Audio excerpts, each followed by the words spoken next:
Bienvenidos a 360 grados, una visión global de la noticia, un espacio para debatir sobre todo lo que sucede en Colombia y en el mundo.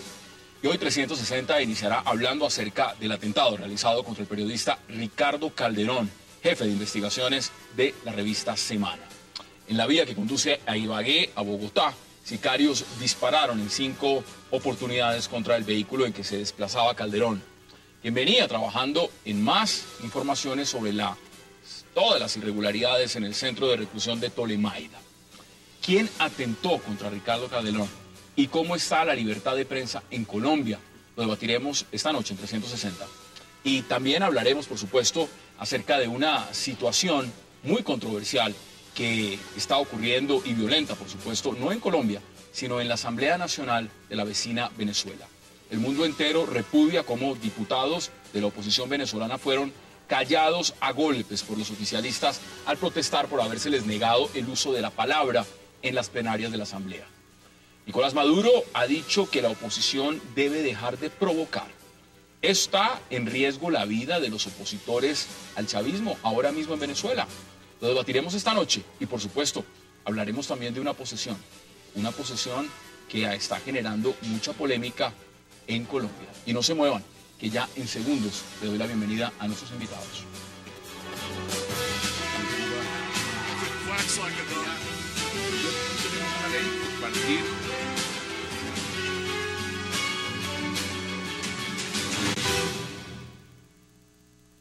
Y qué gusto darle la bienvenida esta noche a 360 a Mario Morales, a Francisco Santos, a Ricardo Galán y a Jesús Muñoz. Caballeros, qué placer y qué gusto tenerlos esta noche en esta mesa.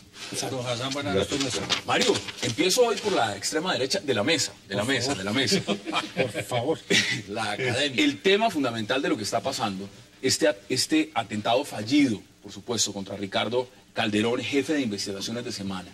Mañana se conmemora, es uno de los días de la libertad de expresión, el 3 de mayo. ¿Cómo recibe usted esto y cómo lo califica?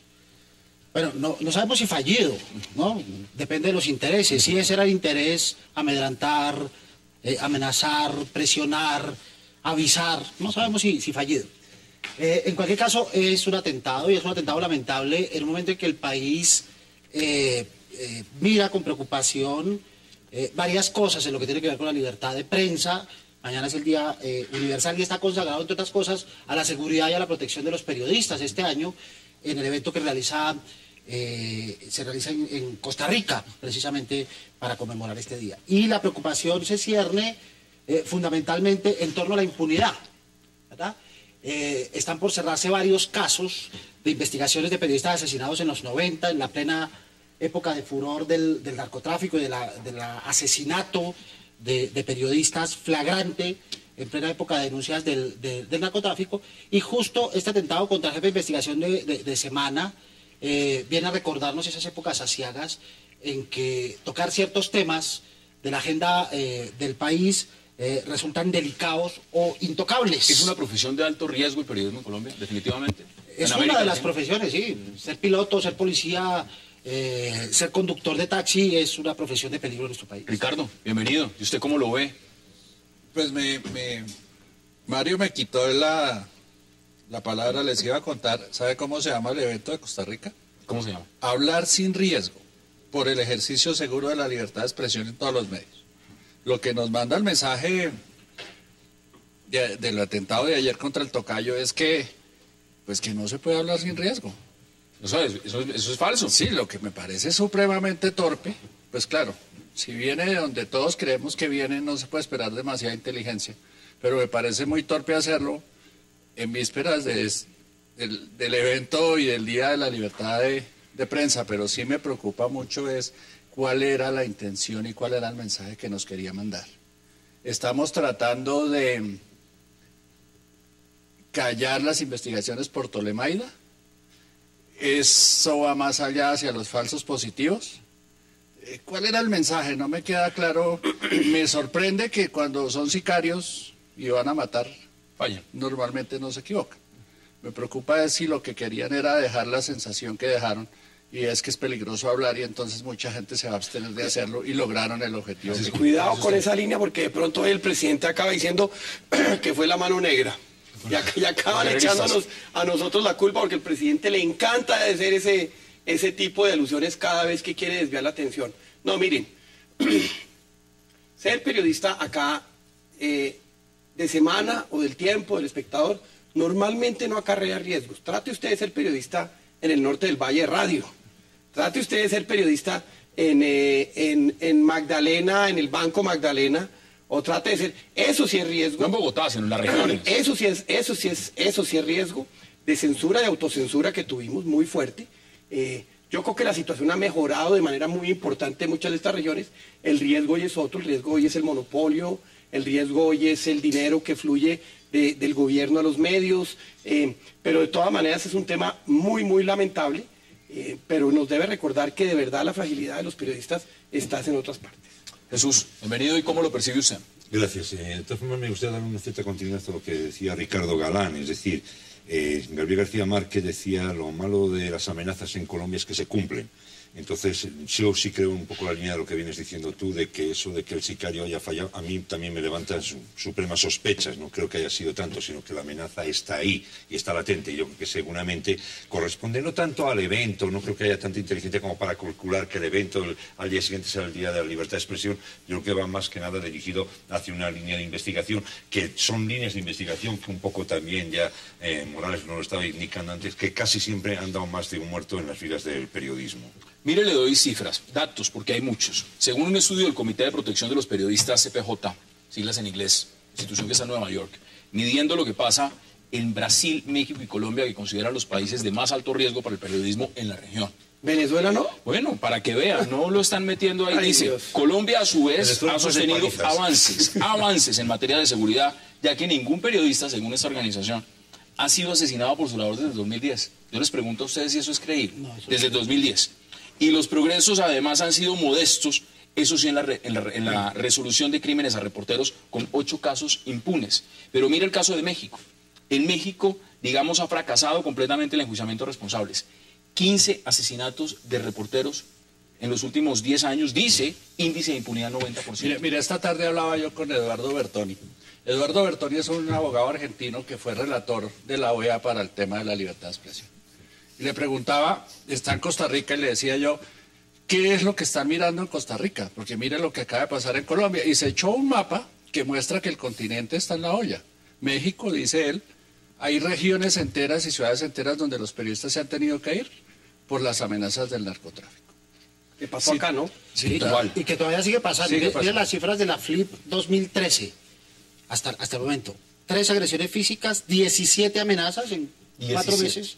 2 desplazamientos forzados, uno de ellos el del periodista de Cali, de que hubo, por el libro que publicó sobre sicariato en el Valle del Cauca. Interrupción de circulación o obstaculización del trabajo, 1, y 6 obstrucción al trabajo periodístico. Pero usted decía una cosa, Hassan, el año pasado hubo un muerto en Colombia. Claro, por eso les pregunto yo si estos Esas cifras son lo que por ahí faltan los medios que han cerrado. Acaban de quitar los reencauchados.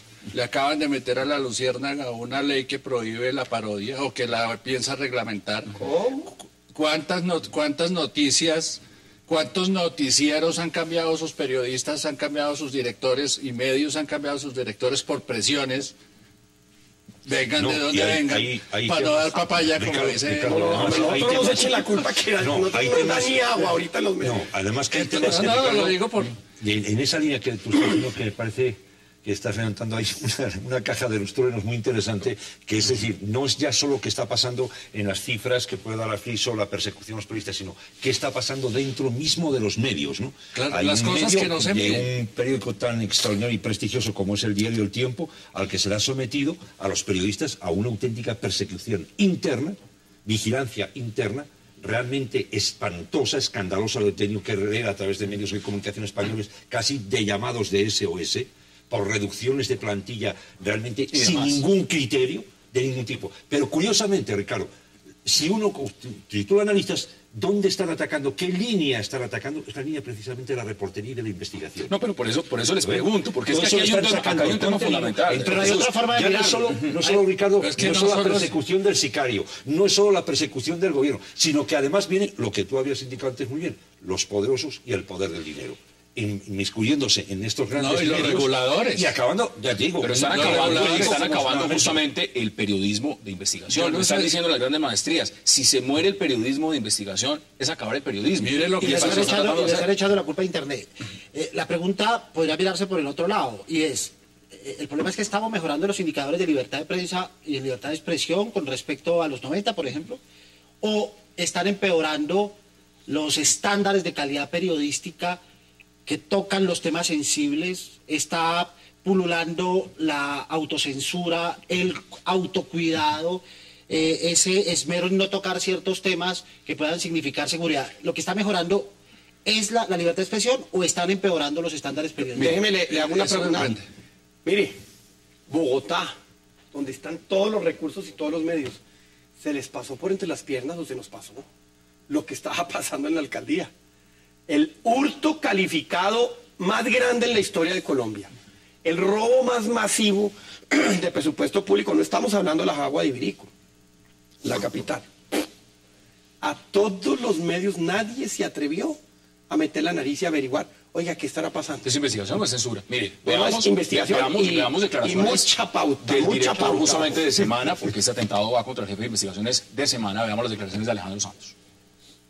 No solo un atentado contra nuestro periodista Ricardo Calderón y contra la revista Semana, sino contra la libertad de prensa, contra toda la sociedad que quiere estar informada sobre lo que ocurre en Colombia, sobre todo todo lo que ocurre en el bajo mundo, todos los escándalos que se cocinan y que el país tiene derecho a conocer, y contra la prensa independiente e investigadora, que yo creo que cada día es más importante en Colombia, porque yo creo que esta democracia no sería la que es hoy en día si no fuera por la labor de la prensa.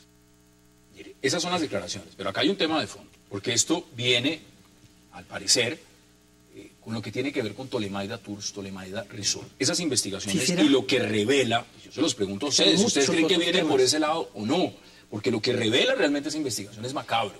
Es macabro en el contenido de lo que ha significado. Sabemos además que hay funcionarios del Ministerio de Defensa que trabajaron en el Ministerio de Defensa en los informes de estas investigaciones y también están amenazados. ¿O usted lo ve por otro lado? ¿Usted cree que esto es por otra cosa? No quiero ni especular, porque de todas maneras es un tema sumamente grave, pero le repito, a veces los incidentes nos ponen otra vez sobre la lupa y mañana nos olvidamos de una cantidad de otros problemas que tienen los medios de comunicación y que tienen los periodistas en este país. Yo repito, si armamos aquel escándalo brutal, y está muy bien por un atentado como estos, pero si hubiera matado a un periodista en Cúcuta, ¿usted cree que esto habría pasado? Esto era una notícula así de chiquitica. No sé, yo creo que en eso el país ha cambiado mucho. Mire, atengámonos a los hechos y que los televidentes saquen conclusiones. A Ricardo lo llamaron y le dijeron que lo esperaban en Ibagué porque le tenían información relacionada con Tolemaida Resort. Llega a Ibagué y lo hacen esperar y esperar y esperar, buscando ¿qué? La noche. Cuando finalmente decide devolverse, llegando ya de regreso a Bogotá, cuando ya es de noche deciden atacarlo, pero no lo matan. Yo comparto esa visión de Ricardo. Si hubiera querido matar, son los hechos. Los hechos puros y duros conectan no solo con las investigaciones del pasado, sino lo que estaba haciendo ese miércoles festivo en Ibagué, que era continuar con la investigación que venía adelantando. Que los procedimientos puedan cambiar o puedan llevarnos a suspicacias, como dice Francisco, ahí no vale la pena entrar en el punto de la especulación. Lo grave del asunto es que es un periodista de investigación, un periodista que ha tocado un tema sobre un sector intocable tradicionalmente por la prensa, un tema que no ha tenido remedio a pesar de las denuncias, de la tradición de denuncias, incluso en la misma revista Semana desde el pasado, y que... Van 3 entregas y de que ese va mismo tema. En conexión con la investigación que estaba haciendo el periodista ese día. Que no se nos olvide que esto es Tolemaida, ¿no? Sí. Eso no es cualquier la cosa. Principal escuela de formación de soldados y oficiales en Colombia. Además que viene la base de afuera. militar por excelencia. Y por lo que vemos, también la cárcel militar por excelencia. Miren, vamos a la pausa. No, no es porque cualquier quiero que sitio. redondeemos sobre este tema porque hay una posesión. Pero venga, ¿a quién beneficia esto? ¿No? Ahí está la pregunta. También, uno no solo ve de dónde viene, sino a quién beneficia. A los que quieren que el tema de la fuerza pública también tenga una luz distinta. ¿No? ¿Será? Después de la pausa lo discutimos. Hagamos la pausa en 360.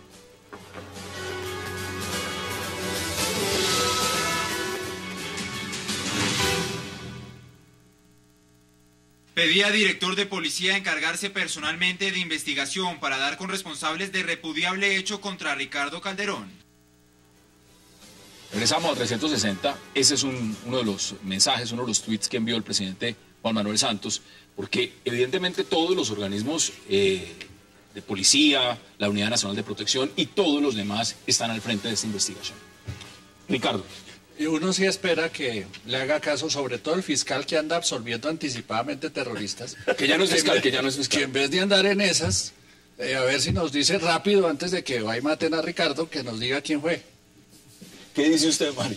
Que no vaya a pasar con estos 3 casos de los 90 que están a punto de precluir. Uy, sí. Que son, y quisiera mencionarlos muy especialmente, han prescrito 62, pero en estos 2 meses están a punto de precluir 3 nuevos. Nelson de la Rosa Toscazo, Manuel José Martínez Espinosa y Danilo Alfonso Vaquero Sarmiento, 3 reporteros que fueron asesinados hace exactamente 20 años, un poquito menos de 20 años, y están a punto de precluir porque las investigaciones no avanzaron como en los otros 62 casos. ¿Qué puede uno decir de eso? Cuando ve esa información tan clara, tan concisa, 20 años, y sencillamente va a haber un marco de impunidad. Miren, en el lenguaje de los periodistas, normalmente tenemos una dentro de los periodistas cuando decimos eso, según fuentes bien informadas, quiere decir que no tenemos la fuente, ¿no? Cuando un presidente manda un mensaje como el que acabamos de leer, quiere decir, uno, que es totalmente impotente ante lo que tiene, no sabe cómo remediarlo, no sabe qué hacer, no tiene absolutamente nada en sus manos, porque decir algo talmente, es que ha dado la orden de que tal, eso no dice absolutamente nada. Me parece que el presidente Santos no tenía que haber salido con ese mensaje. Yo que por procedencia y porque creo que tenía que salir con un mensaje bastante más contundente e incluso bastante más atrevido. Hoy estaba pendiente de una posesión de la que les voy a preguntar. Venga, en de 2 minutos. ¿No existían amenazas de antemano? No existieron amenazas de antemano. No encontraron unos cables y unas cosas antes. Lo que dice Alejandro, en alguna parte le escuché esta mañana, es que los estaban escuchando, que les estaban verificando correos, pero que amenazas no había... por lo menos no explícitas. Nos están escuchando a todos. Sí. Yo hablo por acá y aló, sí señor. Sí, por favor ponga la maquinita para grabar ya y arranco yo a hablar. No, inmediato. Eso es absolutamente claro. No puedo dejar de preguntarles, porque hay un tema de fondo. Todo. Ya se posesionó el señor magistrado de la Corte Constitucional, Alberto Rojas. Dicen que la posesión duró 2 minutos. 2 minutos, fue muy rápido. ¿Cómo ve el tema de la posesión, Ricardo? 2 cosas. En estos días se ha discutido mucho el problema de la imagen presidencial. Y mi tesis es que no es de imagen el problema, sino de credibilidad. Y es muy difícil que le crean a un gobierno que ayer dice que no lo posesiona y hoy lo posesiona para en un sótano a las carreras. Y me preocupa mucho que en la Corte Constitucional tengamos un magistrado sobre el cual hay sospechas de mentiroso, ladrón y evasión de impuestos. Casi nada, en el más alto ese tribunal. señor va a ser el guardia de la Constitución. A mí me preocupa algo más de fondo y es que hay muchos otros magistrados a los que también se le debería haber demorado la posesión menos de 2 minutos y los posesionaron con toda la pompa. Magistrados que nunca tuvieron los requisitos, nunca cumplían los requisitos de ser magistrados. Conozco uno que era político que se quemó y de pronto, ¡pum!, apareció en la Corte Suprema de Justicia y se convirtió en el gran magistrado. Entonces, el mecanismo es la forma como se están seleccionando. Tenemos un lío inmenso en el origen de los magistrados. La justicia se politizó absolutamente y de la justicia de Reyes Echandía, de las Cortes Suprema y de los consejos de estados que tuvimos en los 80, no queda nada. Hoy tenemos presidentes de las Cortes que brincan a presidentes del Consejo Superior de la Judicatura. Lo del magistrado posesionado es apenas un síntoma de un problema muchísimo más grave que arranca en las altas cortes. ¿Cuál es la percepción de ustedes? Porque ha sido muy cuestionado, evidentemente, todo el caso de Alberto Rojas. Además, había pedido una prórroga de 90 días y se preguntan muchos es, ¿por qué no cogieron la prórroga? ¿Por qué no se demoraron los 90 días para adelantar las investigaciones? Eso es humo, eso es fumata blanca, eso no es nada. Eso es decir, me voy a pedir esto, por abajo ya está pactado. O sea, eso no Pero es, así no como es dice que- Ricardo, en un sótano. No, y en un sótano y donde haga falta. Y sí coincido con lo que dice Pacho, es de vergüenza lo que está pasando. Yo creo que en la justicia es llegar un hombre que tiene todos los señalamientos y que darle la posición del cabo, que nada menos del que se depende, además, es la vigilancia de la Constitución o de la Carta Magna de la República, a mí me parece una absoluta vergüenza. Mire lo que Y, dice. Además, no es eso, es un poco, hablábamos antes detrás de cámara, y yo también coincido con lo que estaba comentando, que hay un problema estructural muy grave. Sí. Supremamente. El Ejecutivo no tiene manera, o no tenía manera de postergar u oponerse al trámite previsto en el cual no existe ningún impedimento. No hay condena, no hay nada. Yo creo lo mismo. Yo creo que el Ejecutivo no tenía ninguna posibilidad, como la Corte tampoco tenía ninguna posibilidad de cambiar Entonces, ¿para ternas, qué salió etcétera. ayer a decir que era una No, posesión? bueno, es que al presidente Santos yo no sé quién le habla en el oído, pero es su Sí, peor enemigo. muy mal asesorado. Porque le da los peores consejos. Pero Todo el le día. hablan por un lado una cosa y por el otro otra. ¿Qué dice Son usted? principiantes, parece asesorado por la oposición, ¿verdad? Con el ánimo de que caiga su imagen. No, no le juro que a Ustedes nosotros no no tienen nos nada que dan- ver, ustedes no lo están le juro, asesorando. no, a nosotros no nos dan ni agua, ni tinto, ni medios, ni nada, no dejan acercar.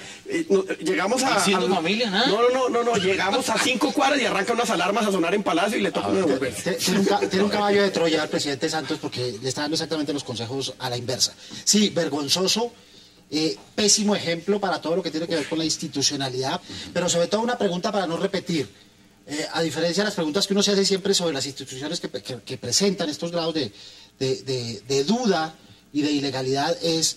Aquí hay manzanas buenas, normalmente uno se pregunta, ¿hay manzanas malas? Pero ¿aquí hay manzanas buenas? Pero muchos se están preguntando justamente, en una hoja de vida, esto no es cualquier cargo, si lo que se está seleccionando es lo peor que hay, porque hay otros ejemplos en la terna que fueron cuestionados. No, es que parecía que no había bueno ahí. Pues buena la pregunta, Mario. ¿Había manzanas buenas? ¿Cuál es el O sea, antecedente? recordando a Mocos, ¿es escoger entre la hepatitis C y el SIDA? Bueno, ¿qué representa esto? Y veámoslo estructuralmente para la Corte Constitucional. Un ejemplo Porque terrible. literalmente usted lo estaba diciendo, esto no es cualquier tribunal, esto es la Corte Constitucional. Aquí se revisa la Carta Magna del país, las transformaciones importantes en el tema jurídico. ¿Esto qué representa? Cuando se tiene un elemento cuestionado dentro de la Corte Constitucional. Pues, el ejemplo es que es la Corte Suprema de Justicia. Es el guardián de la Constitución. Es uno de los votos que va a decidir unas reformas fundamentales a la Constitución, que va a tener que resolver algún día una tutela. Por Dios, ¿se puede confiar en una decisión tomada por una persona? No está condenada, pero sobre la que existen ¿Usted tantas confiaría dudas? en el fallo de una persona que no declara sus impuestos y está en la Corte Constitucional No, o que sencillamente está tildado de haberse robado ¿Sabe qué? un pleito de un cliente? ¿Usted confiaría en el Mira, fallo de no un me magistrado de ese calibre? Pues mire, es que cuando uno mira los problemas estructurales ve eso y muchas otras cosas igual de graves. El problema no es ese, el problema es un problema estructural de origen. La Constitución del 91 cambió el origen de las Cortes y las politizó y se fueron deteriorando y hemos perdido los grandes magistrados que llegaban allá después de litigar 20 y 30 años y llegaban con un peso específico. Hoy es un cargo político. Y muchos han llegado buscando una pensión. Hoy los magistrados, muchos de los magistrados están ahí por política, no porque son los grandes jueces de la República. El tema del origen, mire, las Cortes hay que quitarles todo proceso de nominación, todo, absolutamente todo. Hay que quitarles todo proceso de intervención en política, incluyendo la sección 5ª del Consejo de Estado que define investiduras y eso, que eso por ahí entró de todo. Cuando usted mete política ahí y hay que cambiarles y hay que casi que barajar de nuevo para que lleguen los mejores a las Cortes. Es que no puede ser que no llegue la gente que tiene toda una trayectoria, tiene todo un peso específico, tiene publicaciones. ¿Y no- cuál, no es, están cuál es el llegando. rol que va a cumplir el magistrado Rojas a la Unidad Nacional? Y además, muchos se preguntan, ¿cuál era el afán? ¿Cuál era el afán? ¿Qué favor estaban pagando? ¿Qué favor estaban pagando? Por ¿Cuál era el eso afán? las- ¿Cuál era el afán de posesionario? Yo creo que es un favor que se estaba pagando, pero además es que el tema, fíjese que las críticas a los magistrados vienen de lejos ya, no es de ahora, porque incluso en un programa aquí estuvimos debatiendo el tema de las pensiones, ¿no? La forma de pensionarse, el que yo me tiro 2 años de magistrado y ya me llevo 25 millones de pesos de pensión, cosas y cantidades astronómicas, ¿no? Entonces, cuando uno ve que incluso el propio funcionamiento es una cuestión de negocio, esto está muy mal. Creo que tanto los políticos como dentro de los debates de los propios juristas deben de hacer un alto y empezar a debatir qué está ¿Sabe pasando. cuál es el gran negocio de las altas cortes? Sobre todo el Consejo Superior de la Judicatura, la provisionalidad en los cargos. No nombran fijos porque pierden la posibilidad de yo le nombro a esta persona aquí y usted vota por mí. Ahí es donde arranca uno de los líos. Mire, que un 90% de los cargos de jueces, etcétera, que tiene que determinar el Consejo Superior son provisionales. Ahí está todo el juego. Al señor Rojas lo acaban de posicionar más rápido que al propio Nicolás Maduro en Venezuela y cuestionado prácticamente hasta los demás no se podía. Deme sus conclusiones en 10 segundos. Un hecho. El único que lo defendió fue el presidente del Partido Conservador. Por eso queda. Deme sus conclusiones en 20 segundos. Problema estructural. O se resuelve el problema estructural o esto es simplemente otra espuma que sube y después baja y nos olvidamos del lío de fondo. Conclusiones. Conclusiones. La República de Colombia, en los años más convulsos de las democracias y las dictaduras, la judicatura colombiana fue un ejemplo para América Latina. Es más, hoy es magistrados y jueces españoles, etcétera, que eran auténticos pensadores de la judicatura, y eso se ha venido abajo, y el ejemplo que están dando ahora, no solo a Colombia, sino al mundo, es deplorable. Mario. Lo grave es el saldo pedagógico, la ley es para los de Ruana. Aquí el delito no se castiga, y para entrar en conexión con el primer tema que estábamos tocando, la impunidad absoluta en lo que tiene que ver con este tipo de... Vamos a hacer la pausa, porque al regreso con nuestros invitados vamos a hablar de lo que pasó en Venezuela y sigue pasando. Pero claramente, lo que fue esa golpiza que le dieron a los diputados de la Asamblea Nacional, a los de la oposición. Ya regresamos con ese tema.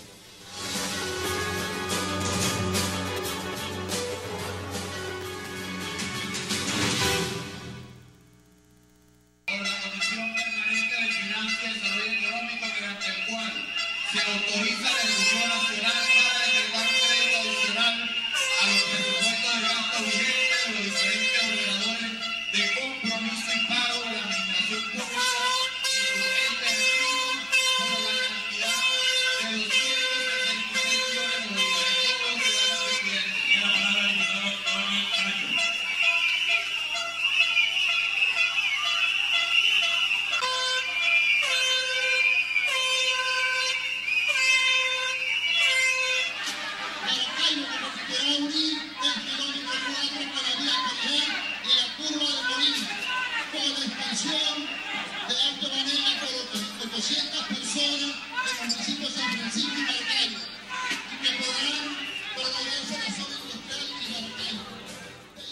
Regresamos a 360 grados, las imágenes de lo que ocurrió en la Asamblea Nacional de Venezuela, donde dicen se legisla a golpes. Yo le pregunto, en una palabra, si usted tiene que definir eso en una palabra, ¿cuál usaría? Vergonzoso. Vergüenza. ¿Cómo lo ve usted? Deplorable, vergonzoso, y me da tristeza, ¿no? Que incluso un país en el que estaba teniendo las miras, ¿no? De como otras posibilidades, otras vías, ¿no? De hacer política, de ver el mundo, de ver las reformas sociales, etcétera, que se termine en semejante fiasco, ¿no? Estás diciendo que esto es una mala versión de un circo del sol, porque mientras estaba ocurriendo esto en la Asamblea Nacional, el presidente de Venezuela, Nicolás Maduro, estaba viendo una función del Circo du Soleil, del Circo del Sol en privado. ¿Usted cómo califica esas imágenes, eso que ocurrió en la Asamblea Nacional? Como un efecto lógico de todos los sucesos previos. Digamos, la pobre campaña, la paupérrima campaña, la deplorable campaña, la grosera campaña que hubo en Venezuela de parte y parte, de los epítetos, de las groserías, de las agresiones, lo que sucedió durante el día de elecciones, el conteo de elecciones, los días posteriores al conteo, la posesión, etcétera, no se podía esperar menos, ¿verdad? No se podía esperar menos, lamentable y tristemente. Ahora, que ojalá este no sea el comienzo de cosas peores. Eso es lo grave, yo creo que esto es el comienzo de cosas peores.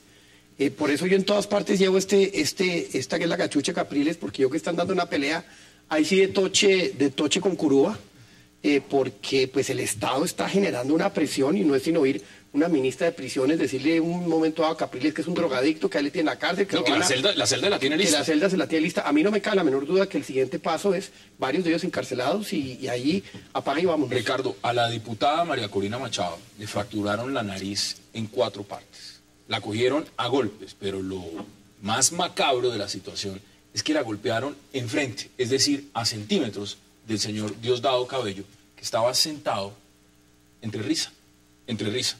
Mientras a ella la pateaban en el piso, haga de cuenta como yo ver a alguien que lo están pateando ahí abajo. Esa es la nariz. Hoy entró a cirugía, fractura en 4 partes, una mujer a patadas en la Asamblea Nacional delante del presidente de la Asamblea Nacional. ¿Qué pueden decir de eso, de lo que está pasando en Venezuela? Uno, que no nos sorprendamos de eso. Los que decían que Maduro era peor que Chávez tenían toda la razón, y lo demostró el día de las elecciones, el día siguiente a las elecciones y el día de su posesión. Es que lleva ¿una semana? 2 semanas posesionado y ya hizo lo siguiente. Cerró un programa de televisión, amenazó a una periodista, rifó los ministerios, como dicen aquí, la mermelada la repartió equitativamente, y se enfrascó en una pelea por Diosdado Cabello a ver cuál hace peores vainas. Entonces, es el país. Ahora, eso tiene de bueno que eso es lo que van a ver los venezolanos. Si hicieran un gobierno decente, se corren el riesgo de quedarse para siempre ahí. Esto lo que hace es acelerar el proceso para que se caigan. Veamos las declaraciones del diputado Julio Borges para que veamos cómo lo dejaron después de esa golpiza.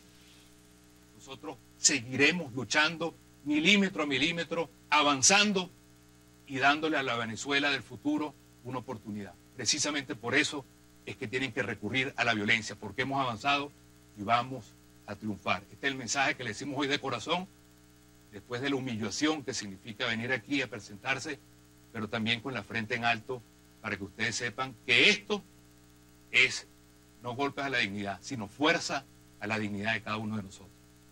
En Venezuela los congresistas los llaman diputados y al Congreso le dicen Asamblea Nacional. Eso es lo que fácilmente en Colombia puede ser un representante o un senador, exactamente lo mismo. Usted decía algo que es la pregunta que muchos hacen, es si esto puede empeorar. ¿Por qué? Porque claramente lo que pasó hoy, por ejemplo, que salió Capriles a impugnar las elecciones, inmediatamente mientras estaba dando la rueda de prensa, fue interrumpido en cadena nacional inmediatamente por Nicolás Maduro, que no permitió que saliera haciendo las denuncias ni la impugnación de las elecciones. Pues eso lo suspendieron, eso lo estaban transmitiendo en directo y lo quitaron. Entonces, ¿usted ve que lo que viene es peor? Totalmente. Yo siento que, y por eso de verdad esto es un símbolo de que esta es una lucha de todos los demócratas. Pero esta es una lucha en la no que... se han querido pronunciar sobre el tema. No, pues, hoy apenas el canciller Holguín déjeme que allá voy. Hay una pregunta interesante para hacer. ¿Qué estarán pensando los presidentes que fueron a Lima a avalar la posesión del señor Maduro y a darle legitimidad al gobierno? Todos. El gobierno colombiano deploró. Todos. El gobierno colombiano no ha rechazado, no ha deplorado. Yo creo que las palabras que han usado es estamos preocupadísimos. No estamos preocupados. Es que eso fue una golpiza y es una... Le leo la frase textual. Y se cercenan el los... gobierno expresa una profunda preocupación por los hechos que vimos. Ese es el comunicado. Pero hay que matizar, para pelear se necesitan 2. Claro, ahora, mire, el gobierno también dice lo siguiente, dice que eso es una provocación, dice que es una provocación de la oposición. Sí, fueron 6 oficialistas y 17 opositores. Le corresponde al Estado, a los elegidos, a los que están detentando el poder, mantener la mayor dignidad y la mayor cordura, por supuesto que sí. Pero para pelear se necesitan 2, y el espectáculo es bochornoso de parte y parte. Eso fue evidente, ¿no? Mire, quiero que hagamos contacto también, porque en este momento está con nosotros el diputado Homero Ruiz, que fue uno de los opositores atacados justamente en la Asamblea Nacional de Venezuela este martes. Diputado, gracias por acompañarnos. Oye, muy buenas noches, Hassan. Buenas noches a toda la gente del panel, especialmente al amigo Ricardo Galán y a nuestro buen amigo Francisco Santos, que ha estado muy pendiente desde el 14 de abril en adelante a toda la situación que se ha vivido de esta crisis política que está atravesando Venezuela durante los últimos días. Mire, ustedes provocaron lo ocurrido, porque esos son los argumentos que ha dado el presidente Nicolás Maduro y por supuesto Diosdado Cabello dice, esto fue una provocación. Aquí trajeron pitos, sirenas, vinieron con pancartas y sencillamente eso provocó que nosotros nos pusiéramos bravos y a golpes nos fuimos. ¿Es eso cierto? ¿Cuáles son los argumentos de la oposición?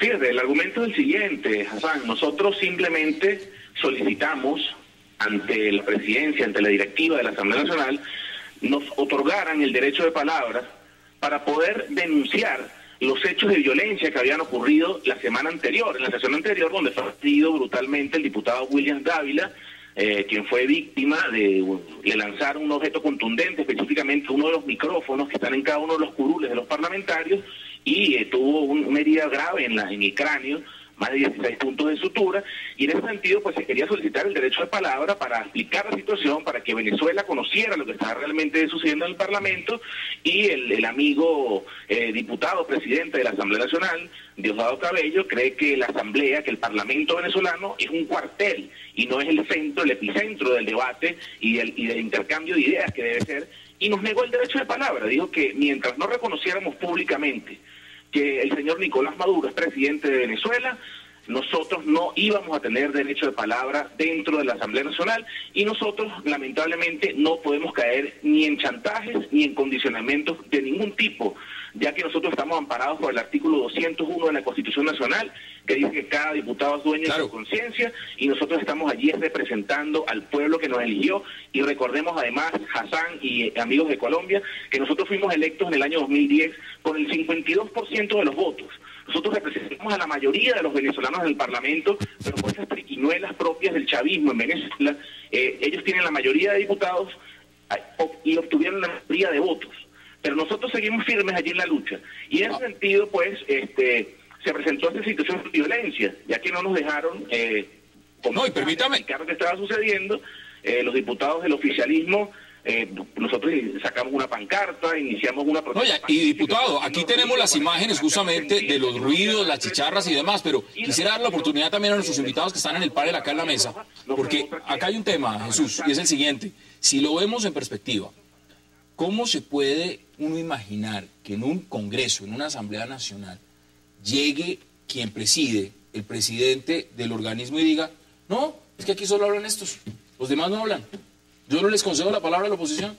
¿Eso de dónde sale? ¿Quién se lo imagina? A ver, aquí la situación en Venezuela, y un poco estoy con lo que dice Pacho, yo creo que está muy grave. Me parece que ambos bandos son una irresponsabilidad absoluta, porque estos son los típicos conflictos que sabe cómo empiezan, pero no cómo terminan. Me hacen pegar saltos en la historia hasta recordarme cómo comienza la Guerra Civil Española. Así comienza, precisamente, con esos bololos en los parlamentos, cuando se empieza a desdibujar completamente las instituciones donde se producen los debates y donde se debe producir ese debate que tú estás reivindicando con toda sensatez. Creo que se debe hacer desde la comunidad internacional un llamado a la sensatez a ambos, tanto a Capriles como a Nicolás Maduro. No puede estar el pueblo venezolano viendo semejantes espectáculos, porque no es solo una vergüenza para el Parlamento, sino para el propio pueblo venezolano, y creo que ambos deben de empezar a sentarse y decir, aquí hay que parar, porque esto, hacia dónde va, coincido completamente con lo que dice Santos, hacia dónde va es muy grave. Pero es difícil igualar a una oposición que ganó unas elecciones y se las robaron, y es clarísimo, y cuando uno ve las cifras y todo, allá hubo un tumbado brutal, que ganó unas elecciones en el año 2010, pero por un tema de circunscripciones acabaron en minoría, que no tienen medios de comunicación, que tienen una maquinaria aplastante del Estado. Hay quien tiene que comportarse, y nada más importante en una democracia que el victorioso se comporte, digamos, de manera magnánima con el perdedor y le dé los espacios.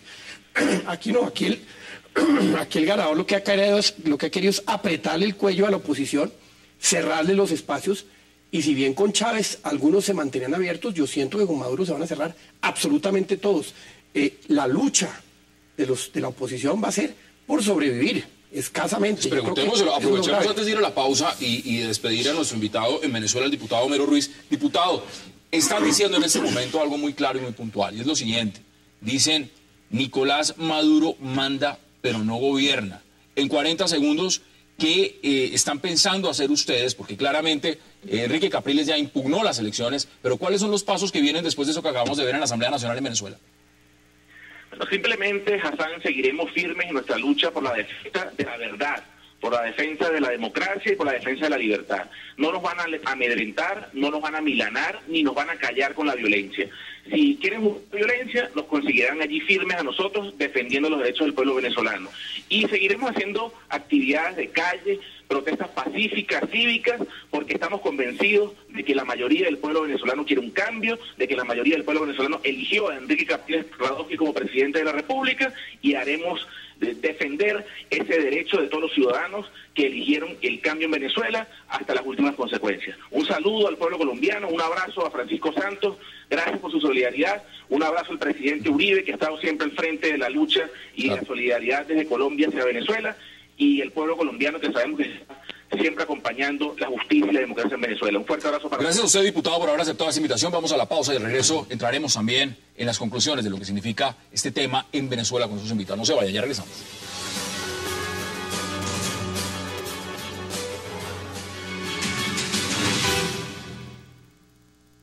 Hoy en la Asamblea Nacional no estamos de acuerdo con la violencia.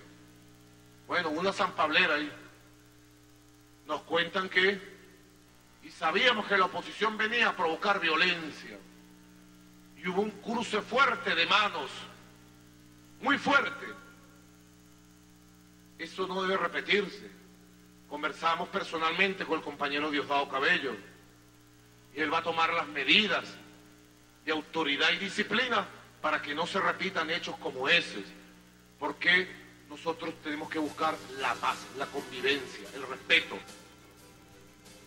Regresamos a 360, menos mal, dice el presidente Nicolás Maduro, que el Estado va a tomar las medidas de disciplina. No, ahí estaba hablando Gandhi.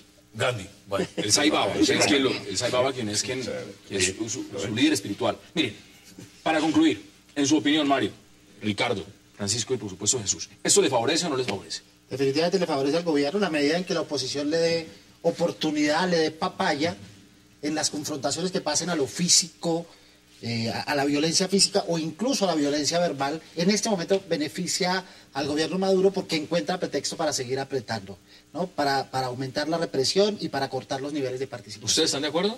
Yo creo que independientemente de lo que pase, van a haber muchos más cierres, va a haber un apretón mucho más duro, libertades democráticas van a ir cediendo cada día más, van a irse perdiendo. Lo que cambia el escenario es la dificilísima situación económica y ahí es donde Venezuela va a ser plap. Ya no hay, y ya Globovisión, todo lo que vimos y la oposición en un canal abierto, eso ya desaparece. Todo eso se ha mandado a recoger. Por eso hoy compraron la cadena radial más grande, ¿no? Entonces, si lo vemos en esa perspectiva... Diosdado con Testaferro. Con Testaferro. ¿Esto le conviene, esto que está pasando, le conviene al gobierno, como lo dice Mario, o no, Ricardo? Yo creería que no. Yo creería que no, porque el pueblo venezolano tiene una diferencia fundamental con nosotros, y es que si nosotros estamos acostumbrados a la violencia, ellos no. Para ellos eso que pasó y que vieron por televisión, aunque haya sido un pedacito que puedan ver por ahí por los cuentos, a ellos eso no les gusta. Ellos no quieren que el gobierno y la oposición se vayan a las manos. ¿Esto hubiera pasado durante el periodo Chávez estando en el poder? ¿Hubiera pasado una Chávez era más inteligente. Mire lo que hay que decir, lo que uno termina diciendo era que Chávez es más inteligente, más diplomático, más político. Más político. Era mucho más político. No podemos perder de vista que sobre todo Maduro ha sido un hombre de bambalinas. Vamos a terminar echando menos a Chávez. Vamos a terminar. Ese trío me llegó, digo, vamos a echar de menos a Chávez Candanga. Eso no sería lo más irónico del mundo, que terminen diciendo, oiga, era mejor que estuviera Hugo Chávez. No, vamos a ver, o sea, lo que yo sí creo es que todo esto lo que está haciendo es reafirmar a Maduro como presidente, reafirmarlo aún más en el poder. El pataleo, porque no ha dejado todavía de ser el pataleo de oposición, de griterío en la calle, todo, no está cuajando, y creo que al final, o sea, a medio y largo plazo, va a perder punto la propia oposición. Yo creo que la táctica de Capriles, y lo he repetido en más de una ocasión. ¿Pero qué más podría hacer si él considera que le robaron las elecciones? ¿Qué más podría hacer la oposición? Él ya tiene los votos que necesita, él ya tiene toda la oposición. O sea, él lo que tiene que hacer es haber empezado a armar de verdad y articular todo ese entramado político que ya tiene ahí, ya el bagaje ya lo tiene ahí. No enfrentarse directamente y poner las elecciones. Y no enfrentarse directamente a través de la calle, del Twitter, de no sé cuántos medios, sacar a un diputado con la cara partida, no sé cuánto. Todo eso, yo creo que con el tiempo se va a convertir incluso en algo, lamentablemente lo tengo que decir, en algo hasta folclórico, ¿no? Lamentablemente. Y sí creo lo que dice Ricardo, el pueblo venezolano es un pueblo eminentemente pacífico. Yo no creo que esto sea beneficio, y sí hacer un llamado a la sensatez. Yo creo que es imprescindible ya la sensatez del pueblo, porque hay una situación económica grave, que es la que se va a encargar además de perfilar lo que hay que perfilar, porque al final el ciudadano lo que vota es con el bolsillo. Eso está igual que la canciller. Bueno, pero la canciller no dijo absolutamente nada. Lo que muchos cuestionan justamente es que se hubiera pronunciado de una u otra forma. Hay un tema de última hora que quiero preguntarles, porque Bogotá estaba... ¿Usted está lleno de noticias hoy? No, yo vivo pegado a esto, las noticias. Igual que ustedes. Ya hay nuevo secretario de gobierno en Bogotá. Y les voy a dar el nombre. Guillermo Alfonso Jaramillo. que era el secretario de Salud. ¿Cómo les parece el nombramiento del alcalde Gustavo Petro? ¿Cuánto tiempo le da usted en el cargo? Eso es como cambiar de piloto en un avión sin motores. Problema es de fondo. Problema no es de así alcance. es. Esto es un hombre que ha hecho yo- buena yo- labor, este la tipo- secretaria. No, Este es tipo bueno, es pero es que el problema no es él. No, El problema es un poco más arriba. Guillermo Jaramillo es bueno, eso fue un buen gobernador del Tolima, estaba haciendo un gran papel en la Secretaría de Salud, pero tiene una ventaja, este es político. Conciliador. Sabe manejar políticos, sabe negociar políticamente, y tener ese señor en el mismo edificio le va a caer bien a Petro. ¿Qué dicen ustedes? Completamente de acuerdo. güey. Buena ficha. Una muy buena ficha que va a atenuar un poco a Petro, que va a ser un consejero más cercano, que va a poder manejar un poco más al consejo, a este consejo que lo tiene tan en contra en estos momentos, y que sobre todo hasta el momento parece un político con una muy buena hoja de vida que ha refrendado tanto aquí como decía Ricardo en el Tolima. ¿Concluye usted, Jesús? Rápidamente, yo creo que lo que ha hecho es acercarse a un gran gestor, porque hay un problema gravísimo de gestión. Vamos a ver qué pasa. Ricardo Galán, como siempre, qué placer. Pacho Santos, gracias, por supuesto. Mucho gusto. Jesús Gracias. Muñoz y Mario Morales, qué gusto habernos tenido esta noche. A ustedes, gracias por acompañarnos. Mañana, aquí a la misma hora, 8 p.m., para seguir debatiendo la agenda política de Colombia y del mundo. Hasta una próxima oportunidad.